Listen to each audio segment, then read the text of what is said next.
Bom, continuando, ficou toscamente corrido na outra videozinho. Só para justificar, eu estou usando um programa gratuito que eu só consigo fazer vídeos de 10 minutos. Esse é o problema, tá? Então vamos continuar agora. Basicamente, uma possibilidade era competição, mas que provavelmente não é o caso, porque eles coexistiram por bastante tempo, então é difícil imaginar uma competição que tenha levado tanto tempo para ter esse efeito de extinção. A outra possibilidade levantada é colapso de ecossistemas aquáticos em função de variações climáticas. E eu ainda não falei para vocês, mas o final do Devoniano marca uma grande extinção em massa. O planeta vivenciou até a atualidade 5 grandes extinções em massa. Final do Ordoviciano, final do Devoniano, final do Permiano, a pior de todas, final do Triássico, final do Cretácico, que é quando os dinossauros falam tchau. E sempre que tem uma extinção em massa, alguém vai argumentar que um impacto de bólido foi o responsável. Bólido é qualquer coisa que cai do céu e faz boom, certo? O fato é um assunto em discussão, mas eles se extinguiram. Outro grupo de peixes gnatostomados importantes são os acantóides. É um grupo completamente extinto. Sempre que tiver uma interrogação como essa, é assim, tem pesquisadores que acreditam que o grupo surgiu num referido período, mas essa é a informação mais consensual. Então, tem pessoas que dizem que os acantóides se originaram no Ordoviciano, mas o consensual é que eles se originaram no Siluriano. Uma característica emblemática do grupo é que eles tinham espinhos que antecediam as nadadeiras. Eles eram, via de regra, peixes pequenos, entre 50 e 200 milímetros. Eles eram de águas salgadas e, a partir do Devoniano, importantes em águas doces também. Eles tinham um corpo fusiforme, que é sugestivo que eram animais que viviam na coluna d'água, nectônicos, portanto, e é comum encontrar muitos indivíduos de uma espécie juntos nos fósseis, o que sugeriria potencialmente o comportamento de formação de cardumes no grupo. Eles eram, em sua maior parte, predadores de invertebrados, mas também de vertebrados, e podiam ser filtradores. Bom, voltando aqui para a nossa figurinha do contexto, a gente está olhando para os peixes hoje. Eu falei primeiro dos placodermes, então nessa partezinha aqui, ó, no Devoniano, nos mares Devoniano, percebam que os peixes que eram importantes eram os ostracodermos e os placodermos. Os peixes que a gente conhece hoje em dia, que são os condrictes e os osteictes, eles começam a ganhar importância só a partir do Carbonífero.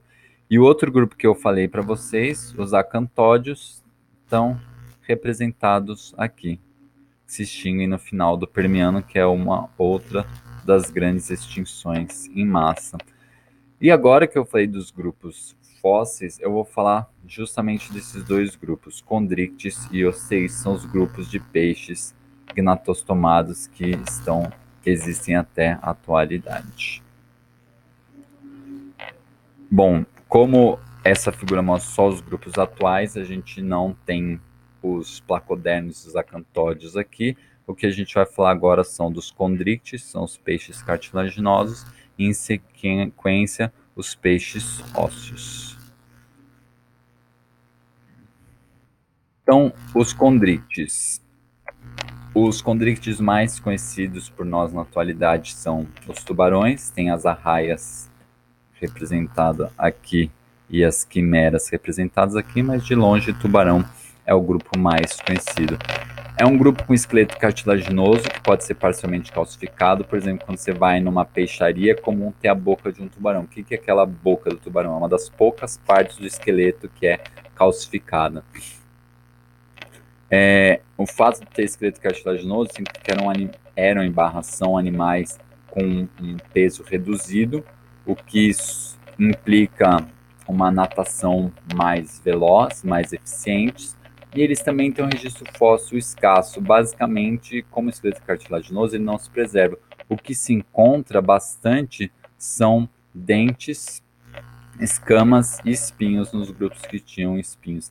Eles são majoritariamente marinhos, mas também existem nos outros ambientes aquáticos. Pensando nos tubarões, que é o grupo mais diversificado, eles são essencialmente nectônicos. Grupos bentônicos são, por exemplo, as arraias e quimeras. Os grupos nectônicos são essencialmente fusiformes, predadores, e tinha uma diversidade de formas considerável.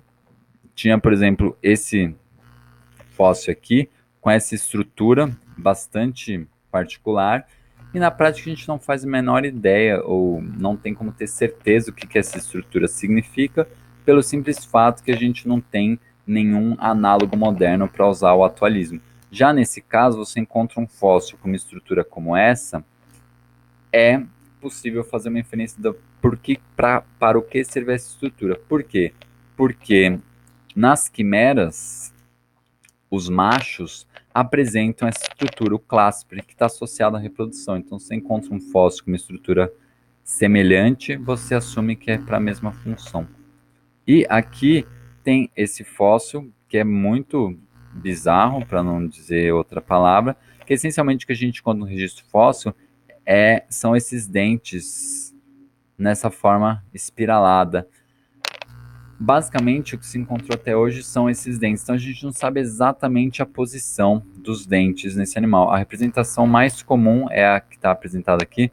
Está cortando um pouquinho, né? Mas dá para ver que é nessa região anterior da mandíbula. Mas na prática, enquanto a gente não encontrar o resto ou outras partes do animal, vai ficar difícil dizer exatamente onde era. Por que, particularmente? Particularmente porque a gente não consegue usar o atualismo, não tem nenhuma forma de vida atual que seja semelhante a esse grupo. Só para lembrar, salientar, eu uso esse termo aqui nos bastidores da paleontologia para falar de algumas questões não diretamente vinculadas aos grupos sendo estudados. Eu coloquei que condrictes, eles surgem, entre o Devoniano e sobrevivem até o presente. Isso não significa que a espécie que surgiu no Devoniano é a espécie que sobrevive até o presente, certo? É a grande linhagem, são os condrictes que surgem no Devoniano e sobrevivem até a atualidade.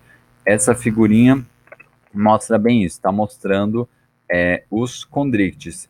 Vejam que tem grupos que surgem e se extinguem e não duram até a atualidade. E aqui a gente não está representando as espécies, a gente está representando as famílias. Então é importante ter isso em mente, que não é porque o grupo surge no Devoniano que aquela primeira espécie reconhecida do grupo está presente até hoje em dia nas águas do planeta. Bom, os condrictes eles tiveram 3 eventos de radiação. No primeiro evento de radiação, a morfologia básica dos peixes era como é representada aqui. As nadadeiras pares, e as outras nadadeiras também, elas eram bastante homogêneas, a morfologia bastante semelhante entre elas. Já no segundo evento de radiação, o que a gente observa é uma diferenciação nessas nadadeiras, o que sugere uma especificidade e uma melhor capacidade de natação nesses grupos, ou seja, esses peixes nadavam melhores que os condrictes da primeira irradiação.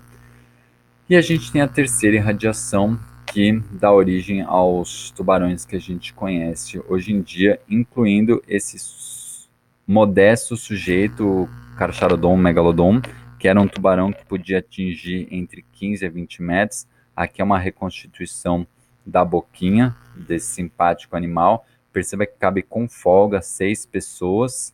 E imagina só, aqui é um dentinho desse simpático peixe. E aqui a estimativa de tamanho. Então aqui uma pessoa de 1,80 m e esse seria o peixe.